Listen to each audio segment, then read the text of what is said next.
Chapter 18. The law library was an archaic, underserved mess. Underserved because there was no real law librarian. The Northeast reporters were actually the books of Judge Prelate. He merely lent them to the Hickam County Law Library, kept them there. All Illinois judges received the reporters by law as part of their budgets, for the legislature wanted judges immediately updated on all cases coming out of the Courts of Appeal and the Illinois Supreme Court. Judge Prelate was, in that respect, different from most other circuit court judges. He actually read the books, actually took them home with him and read the cases front to back before shelving them in the law library. Special Assistant Attorney General Rulinda Berry looked around her makeshift office in the Hickam County Law Library. What a dump, she thought. Compared to the vast law library she had enjoyed at the University of Illinois Law School, this was a sad joke. Compared to the computerized legal research on her laptop that gave her instant access to every law in the civilized world, every case decided in every Western country, this dump was totally unnecessary.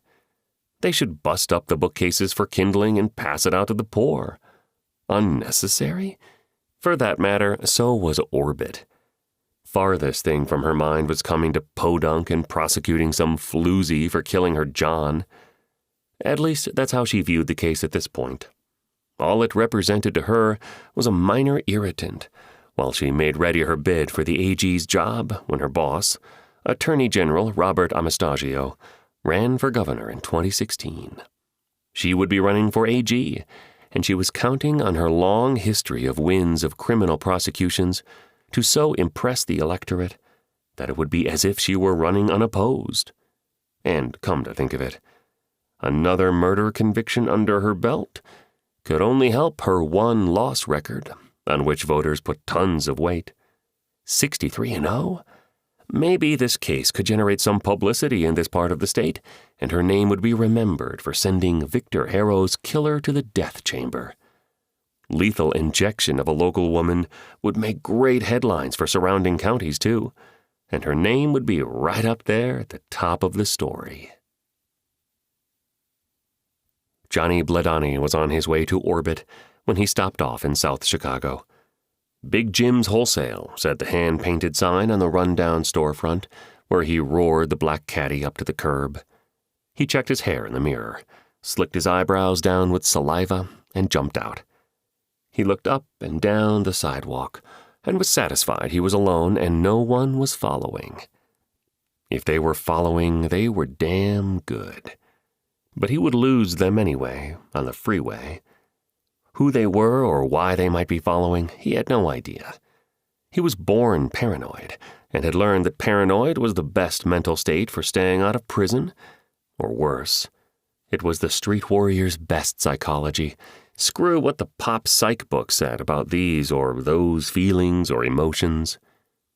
He made his way inside Big Jim's, was immediately waved through the steel-grated door at the rear, and found Frankie Goodnichi waiting for him by the work table.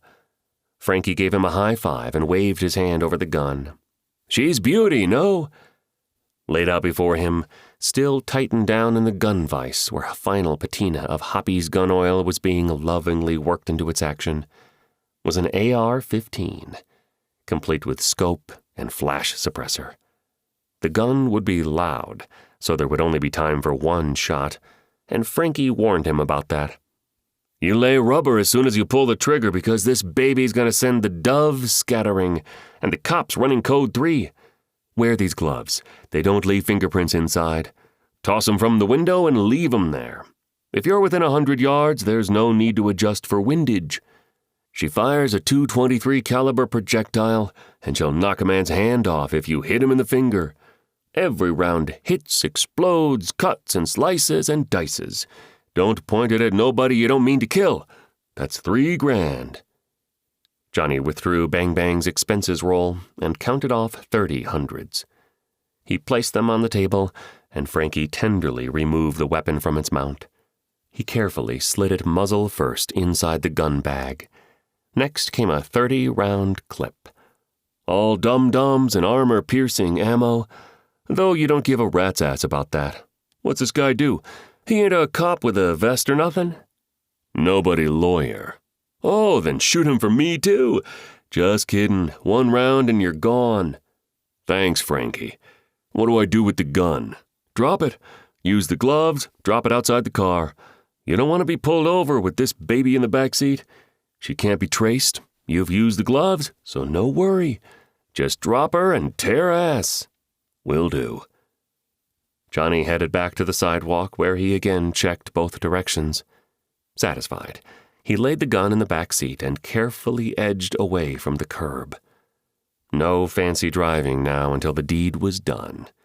The hit was worth $10,000. He was going to get his new wheels after all. He looked again at his palm, where he had carefully lettered the target's name, Thaddeus Murfee. She studied the facts on her desk. The SAG was secretly happy and ready to flex some serious muscle around this sorry dump of a town. State workers would arrive at 7 a.m. and begin tearing out walls around the law library and installing new ones, installing paralegal cubicles, and a new phone system hooked directly into the AG's main offices in Springfield and Chicago. They were going to ramp up for this. She had no doubt. She would soon have at her disposal more square feet and more manpower than any other entity in the Hickam County Courthouse. They really wanted this one nailed, and they were going to spend taxpayer dollars to get the job done. She would have 2 paralegals, a junior associate, which meant one of the newer University of Chicago grads they loved to hustle on board, and at least 2 undercover AG investigators to run down all the leads in the case. There would be a stack of witness statements a foot high by the time those 2 finished their tenure in orbit. It was going to get hot and heavy. She only wondered if her opponent had any idea the drubbing he was in for. Thaddeus arrived at the law library/office at exactly 2 p.m. Sag Berry was sitting at the lone table in the law library. She looked tired and disgusted. Her hair was up, bun and back, but she was wearing an expensive silk suit with a small diamond necklace that fit perfectly to the hollow of her throat. There was no wedding band. There was no engagement rock. She was, and her department said, a woman of the world, alone and in the hunt. For the afternoon, the maintenance staff had scrounged up a lawyer chair, and she had positioned it on the far side of the table, so that the table now served as her desk. Makeshift but effective, Thaddeus thought, as he took a standard law library chair across from her. He noticed how close they were. He could have reached out and cold-cocked her. They were very close compared to how a regular desk keeps a safe distance between 2 people. For a moment he felt empowered. He was the male, she was the female. By any law of any jungle, he should win here. He decided against the crazy inspiration to just hit her. That would only wind him up in the cell down from Ermeline. He chased the thought from his mind like some magic rabbit that wanted to lead him down the crazy hole. No, he had to play this just right, make his position known, and start convincing the SAG that his client was innocent, and that somehow things had come to look horribly bad for her. "I want to begin by saying," he announced in his strongest voice, but she abruptly cut him off. "Here," she said, and tossed an inch of documents at him. "Here's your discovery. The dead guy photos are there, but they're all copies. I can get you glossies if you've got the stomach for it. Some lawyers don't want the real close-ups. You're probably one of those." She smiled as she made the comment about his stomach for all this. "That said," she held up a hand to counter his reply. "Let me finish, please. I am only going to say this one time, Mr. Murphy." "Thaddeus or Thad is fine." "I prefer Mr. Murphy. Keeps it official. I'm only going to say this one time, and I'm only going to make this offer one time. I will allow your client to plead guilty in return for her serving a full life sentence. No possibility of parole or early release. I put an AG's rush on the gun and knife, and your client's booking prints are a 100% certain match to what they found on the barrel and the knife handle. She held the weapons, pulled the trigger, cut the letters of her name. This offer must be accepted by 9 in the morning or it is forever withdrawn. If it is withdrawn, I will personally be in the witness room when your client receives the lethal injection. So far in my practice, I have watched 8 dirtbags get the needle. I put every last one of them on that table, and I'm about to do the same to Ermeline Ransom. Any questions? I agree. You need to discuss this plea offer with your client. You should do that now. The deal is only good until 9 a.m., At 9 a.m. in the morning, we both go to the judge's chambers and tell him we have a plea. He accepts the plea in open court on the spot. If that isn't underway by 9:01 in the morning, there will be no deal. You will have put the needle in your client's arm yourself. You may leave now. The next thing he knew, when he fully regained his sense of conscious thought, he had climbed downstairs out the courthouse doors and down the stairs again, and was now headed toward the jail. He was on autopilot, and he had no choice but to go directly to the jail and tell Ermeline what had just happened. There would be no sugar-coating, no holding out false hope. She would then be left with a decision: go to trial and risk making her son an orphan, or plead guilty and try to see him once a month until he got old enough and embarrassed enough that he no longer cared. Thaddeus felt as if he might throw up, and would have, if he hadn't known she was even now standing at the law library window, watching him struggle to the jail, a huge smile on her face.